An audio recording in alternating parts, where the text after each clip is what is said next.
এই গাজব, তোকে বারবার নিষেধ করার পরও তুই ওকে কেন ডিস্টার্ব করছিস? তোর লজ্জা হয় না? তুই এত নির্লজ্জ কেন? বাবা তুমি এখানে? হ্যাঁ আমি এখানে। তোদের মতো ছেলেদের অপকর্মের জন্যই মানুষ রাস্তায় দাঁড়িয়ে 999-কে কল করে পুলিশ ডাকে। এই, তুই এত নির্লজ্জ কেন রে? তোর নিজের প্রতি লজ্জা হয় না? স্যার, এটা আপনার ছেলে? হ্যাঁ মা, এই বেয়াদবটাই আমার ছেলে। আমি ওকে ঠিক মতো মানুষ করতে পারি নাই। কিন্তু বাবা চুপ থাক, একটা কথা বলবি না। এতদিন আমার সরলতা দেখেছিস, ভালোবাসাটা দেখেছিস।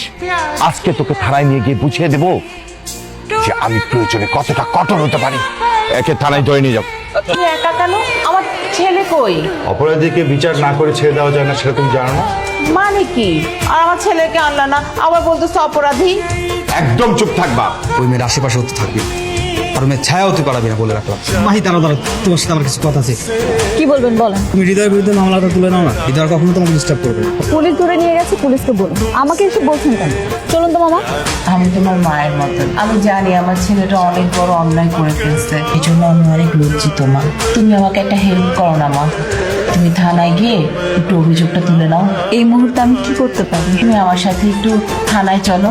আচ্ছা ঠিক আছে। হৃদয়ের বিরুদ্ধে আমার কোনো অভিযোগ নেই। তুমি ভেবেচিন্তে বলছো তো?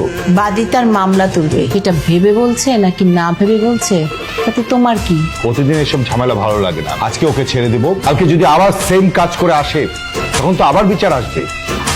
আমি আর ওর বিরুদ্ধে বিচার দিব। সিগনেচার নিয়ে ওকে ছেড়ে দাও।